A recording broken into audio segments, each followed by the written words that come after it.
Hello guys, तो कैसे हैं आप लोग। तो फ्रेंड आपका फिर से मेरे चैनल रोलेक्स ब्लॉग पर स्वागत है। तो फ्रेंड आज की इस वीडियो में हम आपको घर बैठे महाकुंभ घुमाने वाले हैं। जी हाँ, जो कि आप लोग थंबनेल में देख लिया होगा। तो फ्रेंड इस वीडियो पे आपको देखने के बाद फ्रेंड आपको कोई वीडियो नहीं देखना पड़ेगा। आप फ्रेंड घर बैठे महाकुंभ घूम सकते हो। और फ्रेंड इस वीडियो के द्वारा फ्रेंड मैं आपको बताऊंगा कि महाकुंभ में क्या व्यवस्था होने वाली है और महाकुंभ आप कैसे जा सकते हो और फ्रेंड किस तारीख को स्नान करना है। फ्रेंड ये सब इस वीडियो में हम आपको बताने वाले हैं। तो फ्रेंड आप लोग चैनल पर नए हो तो चैनल को सब्सक्राइब जरूर करना और मेरे चैनल को लाइक भी जरूर करना और अपने दोस्तों के पास शेयर करना ना भूलें। तो चलिए वीडियो कंटिन्यू करते हैं। हर हर महादेव। दुनिया का सबसे बड़ा धार्मिक सम्मेलन महाकुंभ 2025 में प्रयागराज की पावन भूमि पर आयोजित होने जा रहा है। इस बार का महाकुंभ भव्य, दिव्य और विशाल होने वाला है। विष्णु पुराण के मुताबिक जब बृहस्पति मेष राशि में और सूर्य मकर राशि में होता है तब कुंभ मेला प्रयागराज में आयोजित होता है।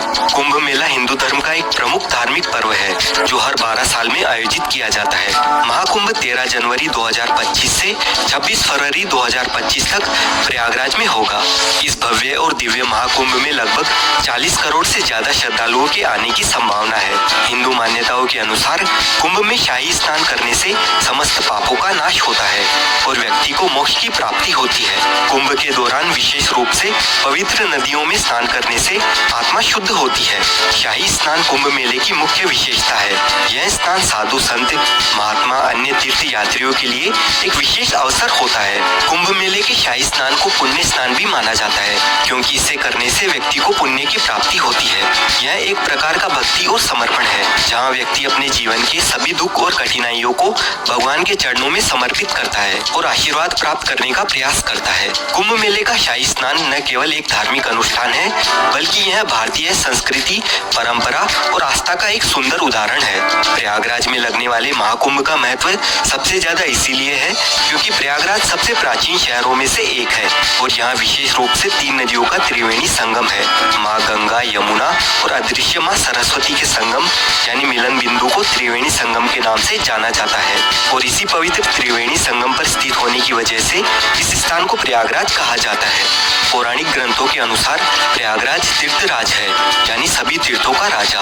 प्रयागराज में प्रतिवर्ष माघ मेला, हर 6 वर्ष में अर्ध कुंभ मेला और हर 12 साल में महाकुंभ का आयोजन होता है। तो दोस्तों अगर आप भी 2025 के महाकुंभ में आना चाहते हैं तो आपको इस वीडियो में महाकुंभ के बारे में संपूर्ण जानकारी मिलेगी। जैसे आप प्रयागराज महाकुंभ 2025 में कैसे आ सकते हैं, महाकुंभ में रहने की और खाने पीने की क्या क्या सुविधा उपलब्ध रहेगी, एकदम सस्ते में आप कहां पर रुक सकते हैं और टेंट बुकिंग कैसे कर सकते हैं। साथ ही महाकुंभ के अलावा प्रयागराज में आप एक दिन में कहां पर घूम सकते हैं, शाही स्नान की तिथियां कौन सी है और महाकुंभ में घूमने का कितना खर्चा आएगा, ऐसी कंप्लीट इन्फॉर्मेशन आपको इस वीडियो में मिलेगी।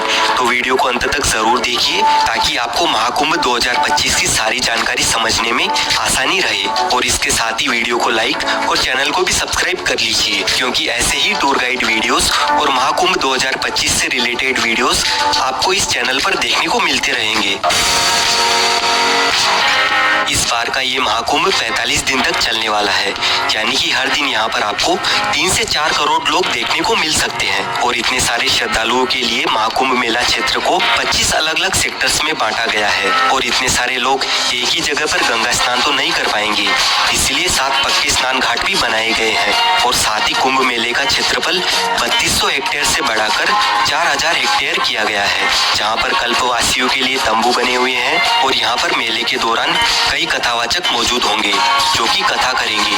उनके लिए पंडाल बने हुए रहेंगे, लोगों के खाने पीने, सोने और शौचालय की व्यवस्था भी रहेगी और बहुत सारी चीजों की फ्री सेवा रहेगी। अगर अभी भी आपको लग रहा है कि यह कोई छोटा मोटा कुंभ है तो आप इसका अंदाजा इस बात से लगा सकते हैं कि इस महाकुंभ को हैंडल करने के लिए यानी सिक्योरिटी देने के लिए 37,611 पुलिसकर्मी रहेंगे और इस पूरे संगम को साफ सुथरा रखने के लिए 22,000 से ज्यादा सुरक्षा कर्मचारी होंगे। इसके अलावा कई एनजीओ अपनी सेवा प्रदान करेंगे और इस पार से उस पार आने जाने के लिए गंगा यमुना की जलधारा पर 30 पीपा पुल का निर्माण हुआ है जिसे पांडुपुल पुल कहा जाता है। यह मेला न केवल भारत के लिए बल्कि विदेशों से आने वाले लोगों के लिए भी एक महत्वपूर्ण अवसर है। ऐसे में प्रशासन ने इस भव्य आयोजन को सफल और सुरक्षित बनाने के लिए व्यापक तैयारियां की है।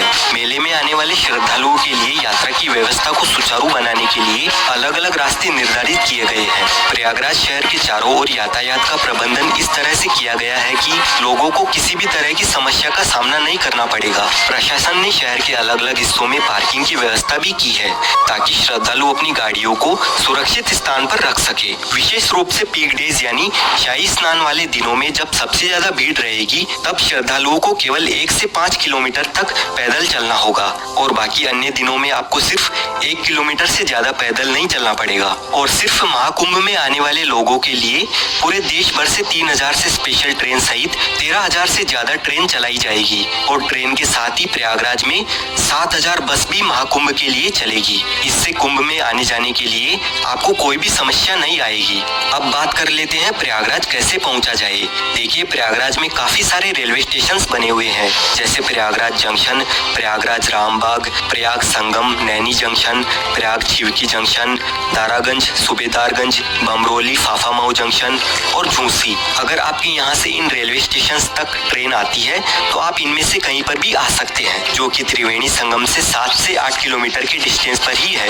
वैसे सबसे नजदीकी रेलवे स्टेशन की अगर हम बात करें तो प्रयागराज जंक्शन, प्रयागराज छिवकी, प्रयागराज रामबाग और प्रयागराज संगम ये नजदीकी रेलवे स्टेशन है। प्रयागराज के लिए इंडिया के सभी मुख्य रेलवे स्टेशनों से रेल कनेक्टिविटी इजीली अवेलेबल है, तो आप बाय ट्रेन यहाँ तक आसानी से पहुँच सकते हैं। रेलवे स्टेशन तक आने के बाद संगम तक पहुँचने के लिए आपको रेलवे स्टेशन के बाहर से ही 20 रुपए के चार्ज पर शेयरिंग ई रिक्शा मिल जाएगा। प्रयागराज पहुँचने के बाद सबसे जरूरी बात रहती है यहाँ पर रहने की क्या सुविधा है और टेंट बुकिंग कैसे करें। तो अगर आप टेंट बुकिंग करना चाहते हैं तो आप ऑनलाइन इन 6 में से किसी भी एक वेबसाइट पर जाकर बुकिंग कर सकते हैं। सिर्फ इन 6 कंपनियों को ही यूपी सरकार की ओर से महाकुंभ में टेंट लगाने का टेंडर मिला है, तो आप गूगल पर किसी भी अन्य वेबसाइट से टेंट बुक ना करें। इसके अलावा आप अपनी सुविधा के अनुसार IRCTC के टेंट भी बुक कर सकते हैं। इन टेंट सिटी में टेंट बुकिंग के लिए आपको एक से बढ़कर एक पैकेज मिल जाएंगे। अगर आपका बजट अच्छा खासा है तो आप कोई भी पैकेज सिलेक्ट कर सकते हैं जिसमें आपको रेलवे स्टेशन से या एयरपोर्ट से पिकअप और ड्रॉप की फैसिलिटीज के साथ ही लंच डिनर तक की फैसिलिटीज भी मिल जाती है। लेकिन इन टेंट के चार्जेस की शुरुआत एक दिन के लिए 10,000 रुपए से लेकर 80-90 हजार रुपए तक है, जिनमें सेमी डिलक्स, डिलक्स और लग्जरी डिलक्स कॉटेजेस शामिल है।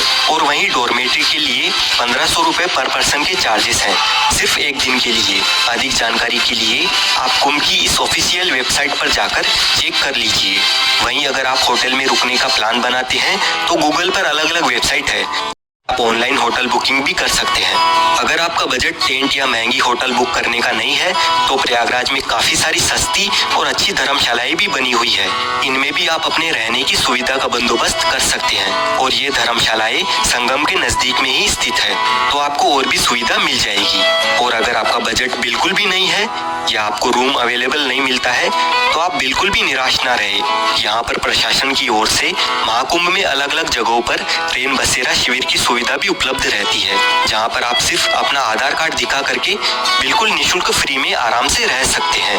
और अगर आप मेला परिसर में टेंट में रहना चाहते हैं और कल्पवास करना चाहते हैं तो आप यहाँ डायरेक्ट पहुँचकर किसी पंडित से जिन्होंने यहाँ पर टेंट लगाया है उनसे बात कर सकते हैं और जो भी वह अमाउंट मांगेंगे अगर आपके बजट में हो तो आप उस हिसाब से अपना बंदोबस्त कर सकते हैं। बस आप कोशिश करें कि संगम के आसपास ही टेंट बुकिंग करें या होटल बुकिंग करें। और अगर त्रिवेणी संगम के पास आपकी टेंट बुकिंग नहीं हो पाती है तो आप होटल सिर्फ रामबाग या रेलवे स्टेशन रोड पर ही लेना, क्योंकि जितनी भी टूरिस्ट प्लेसेस है वो सभी रामबाग से 2 से 4 किलोमीटर के डिस्टेंस पर ही स्थित है और यहाँ पर आपको सिर्फ 1000 से 2000 रुपए तक बढ़िया होटल मिल जाएगा।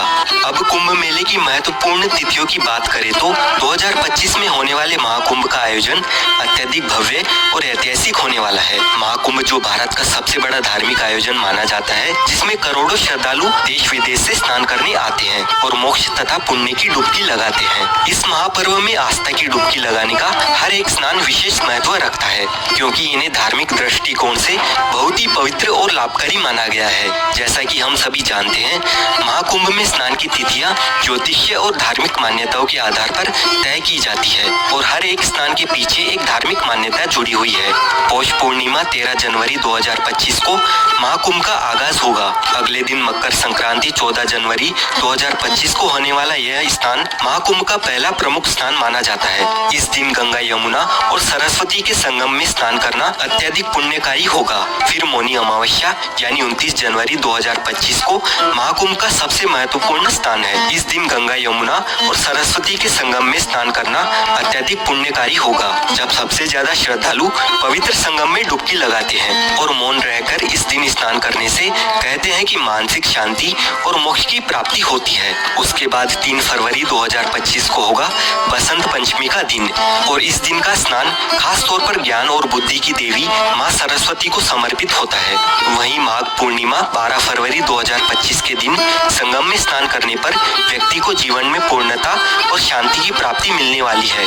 आखिर में महाशिवरात्रि का पर्व 26 फरवरी 2025 को होगा और ये दिन भगवान शिव की आराधना के लिए बहुत ही महत्वपूर्ण माना जाता है और इसी स्नान के साथ कुंभ का समापन भी हो जाएगा। एक बात का आप ध्यान रखिए कि जब भी जिस दिन शाही स्नान होता है उससे एक दिन पहले सारे प्राइवेट और पब्लिक व्हीकल की एंट्री बंद हो जाती है। तो अगर आप शाही स्नान के पर्व पर कुंभ में आना चाहते हैं तो ध्यान रखिएगा कि आपको एटलीस्ट किसी भी एक शाही स्नान के दिन से 2 दिन पहले पहुंचना होगा। सपोज अगर आप 14 जनवरी को स्नान करना चाहते हैं तो आप एटलीस्ट 12 जनवरी को मॉर्निंग में या आफ्टरनून तक यहाँ पर पहुँच जाए, ताकि आप अपने व्हीकल से या पब्लिक व्हीकल से महाकुंभ मेला परिसर तक पहुँच सके। अब आपको कुंभ की विशेष तिथियों और स्नान पर्व के बारे में तो पता चल गया, लेकिन ये कुंभ लगाया क्यों जाता है, इसके पीछे की कहानी क्या है, आइए जानते हैं। हमारे देश की आबादी इस समय 140 करोड़ है, लेकिन जरा अंदाजा लगाइए कि आज से 200 साल पहले कितने लोग कुंभ में आते थे। साल 1796 के कुंभ मेले में 25 लाख लोगों ने संगम में डुबकी लगाई थी। उस समय इलाहाबाद पर अंग्रेजों का कब्जा था। तो फाइनली फ्रेंड, ये कुंभ मेला का जानकारी आपको कैसा लगा कमेंट सेक्शन में जरूर बताना, और अगर आप लोग चैनल पर नए हो तो चैनल को लाइक, सब्सक्राइब, शेयर जरूर करना ना भूलें। और फ्रेंड, कुंभ मेला घूमने के लिए कौन लोग कहाँ से आ रहे हैं, कौन कौन कंट्री से आ रहे हैं, ये कमेंट में जरूर बताना। तो मिलते हैं कुछ ऐसी नेक्स्ट वीडियो में। हर हर महादेव।